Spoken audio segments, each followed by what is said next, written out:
Bom dia, galerinha do sexto ano. Estou aqui para gravar outro vídeo dica do prof para vocês, para que eu possa te ajudar na preparação para sua avaliação.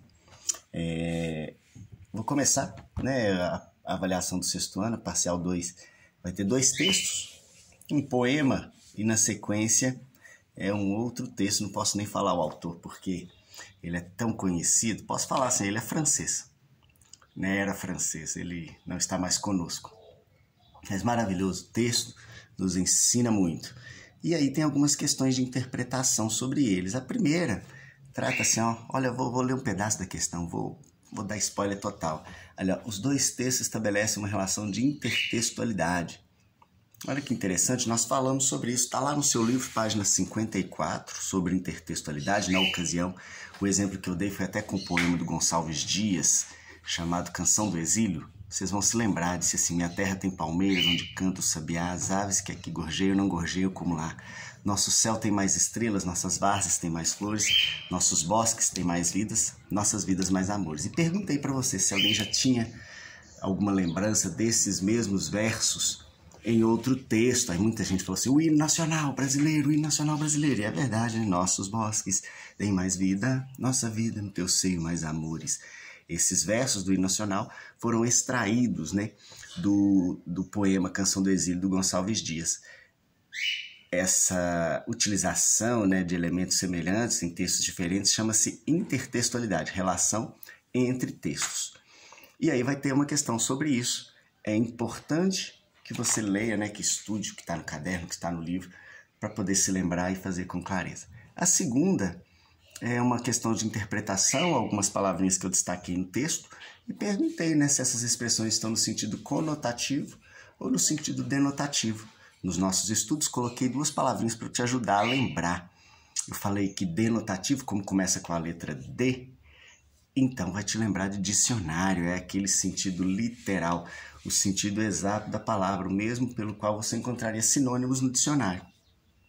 E o sentido conotativo é aquele que você precisa criar, elaborar uma nova forma de interpretação. Como se eu dissesse o exemplo que está no seu livro, inclusive. Gente, eu estou gravando esse vídeo aqui, então eu estou no sal. O que eu queria dizer? Eu vou ter problemas ao gravar esse vídeo dando tantas dicas aí para vocês. Mas eu não estou no sal, né? Eu estou na minha casa sentadinho e eu juro para vocês que aqui não é sal. Então eu não estou no sal. Foi uma forma, uma expressão no sentido conotativo. Tá tranquilo até aí? Vou colocar uma foto aqui do Shazam para vocês. E aí na sequência tem mais uma questão. Estou na número 3 aqui, ó. E a número 3 está tratando de verbos de elocução. Estudamos sobre isso. Então, provavelmente, no texto tem alguns verbos de elocução, aqueles verbos que introduzem, que chamam a fala de alguma personagem. É como se eu dissesse assim, em um texto, né? O passarinho olhou para a flor e disse. Disse é um verbo de elocução. Logo na sequência vira os dois pontos e o travessão para trazer a fala da personagem. Eu não vou falar o que o passarinho disse para a flor, também seria spoiler demais. Mentira, não tem nada de passarinho na prova, não.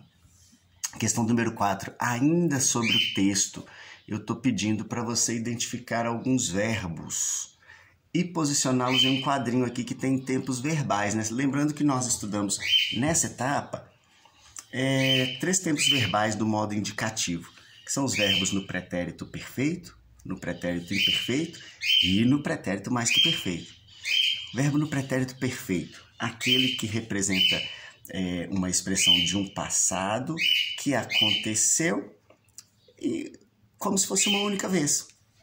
Por exemplo, Rodrigo gravou o vídeo Dicas do Prof no sábado de Aleluia. Ele gravou uma vez e pronto. Eu posso dizer assim também: professor, era bom quando você gravava os vídeos Dica do Prof. Nesse caso, eu estou com o pretérito imperfeito em destaque. Por quê? Porque gravava dá uma ideia de um passado, mas um passado sequencial, algo que acontecia com uma certa frequência. E o pretérito mais que perfeito é aquele cuja nossa explicação foi assim, aquela loucura, né? É um passado que antecede a um outro fato também no passado. Vamos pegar o exemplo assim? quando eu cheguei no cinema, o filme já começara. Ou seja, eu cheguei no cinema, já é um fato passado. A minha chegada ao cinema já é um fato passado. Mas o início do filme se deu antes mesmo da minha chegada. Então o verbo seria chegara. É um pretérito mais que perfeito. Bom, também está no seu livro, está no seu caderno. Você vai estudar e vai acertar, mas é essa. Gente, tem uma questão aqui de coesão, né? Quando nós usamos elementos para retomar uma ideia anterior. Até posso ler a frase aqui, ó. Puxou-a para dentro. Puxou-a. Esse a se refere a quem? Que já, logicamente, foi citado no texto anteriormente. Então, é nessa hora, ó, uma leitura atenta do texto. E vou enfatizar um detalhe também. Uma leitura atenta do enunciado da questão.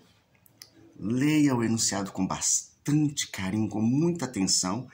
E se você quiser, pode até usar o seu marca-texto, ou a caneta mesmo, ou o lápis, e grifar aquilo que for mais importante desse enunciado. Bora para frente? Já estou chegando lá nas questões de número 6 e 7. As questões de número 6 e 7, você vai querer errar, mas a sua mão vai fazer a questão certa. Você não vai conseguir. Por quê? Porque trata ali do livro Ber, da Bianca Pinheiro, né? Essa catarinense cartunista maravilhosa, que nos deu esse livro. E a primeira questão aqui está falando de algumas partes do texto que você vai precisar organizar. Agora vamos fazer o seguinte, tem que ser justo. Eu contei para vocês, né, a história do livro Ber, volume 1, e foi muito legal aquele momento ali de contação de histórias. Eu acho que vocês gostaram desse livro e se interessaram por ele. E aqui eu estou pedindo para você me contar a história do livro 2. Eu quero que você me conte. As histórias, para serem contadas, têm uma forma de organização, que nós conversamos muito sobre elas, e você vai organizar isso aqui para que eu possa conhecer essa história sob o seu olhar.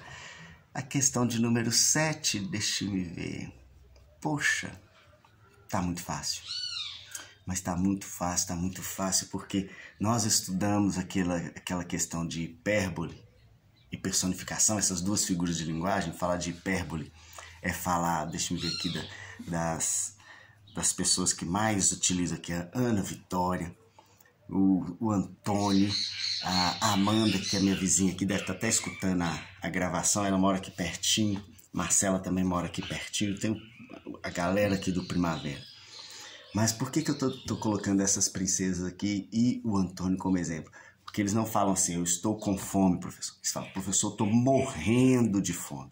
E você olha para eles, eles estão, ó, Vivinho da Silva, coradinho, bonitões. Mas olha como eles estão exagerados. Estou morrendo de fome. Esse exagero intencional que nós colocamos na nossa fala é chamado de hipérbole. E vocês disseram que eu sou o rei das hipérboles, uma coisa assim, né? Que eu falo assim, gente, mas essa questão aqui você vai morrer de tanto achar fácil. Você não vai morrer, né? Você vai achar fácil e ponto final.